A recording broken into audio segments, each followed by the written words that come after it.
मलिन बालक को पिता गोद में नहीं लेता।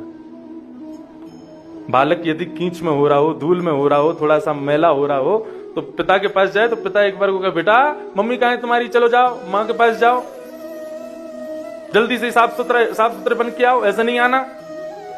लेकिन अपने बालक को मलिन जब माँ देखती है तो माँ ऐसा नहीं कहती पिता के पास जाओ, माँ तुरंत गोद में उठाती है, उसको ले जाती है, स्नान कराती है, स्नान करा करके उसके समस्त मैलों को दूर करती है, उसके समस्त गंदगियों को दूर करती है, उसको स्वच्छ वस्त्र पहनाती है, उसका श्रृंगार करती है, बाल आदि काट करके पाउडर वाउडर लगा के जब बालक को तैयार करती है, और तैयार करके जैसे ही कमरे से बालक बाहर आता है तो सामने सोफे पर बैठे पिता, फिर उसके पास बालक को जाना नहीं पड़ता, स्वच्छ बालक को देख पिता अपने आप आता, अरे मेरा बेटा आजा मेरी गोदी में आजा।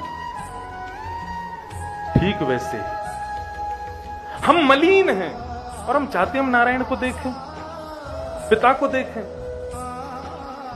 हम संसार के भोग विलास में मलिन होकर के नारायण को देखना चाहते हैं, वो नहीं दिखेंगे, वो नहीं स्वीकार करेंगे, क्योंकि पिता का स्वभाव है कि उसको बालक स्वच्छ चाहिए। तो किसके पास जाओ? वेदव्यास जी ने कहा पहले भागवत के पास आओ। बद्रिकाश्रम में नारायण भी हैं और बद्रिकाश्रम में भागवत भी है, दोनों हैं।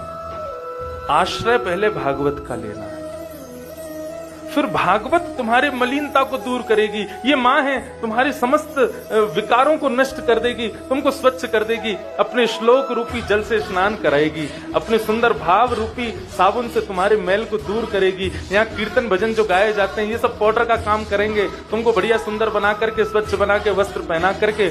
जैसे ही भागवत सुनकर के तुम सीधे बद्रीनाथ के सामने जाओगे तो बद्रीनाथ दोनों भुजा उठा के, मेरा बेटा आ गया, कितना स्वच्छ है, कितना पवित्र है, गोदी में लेने योग्य है।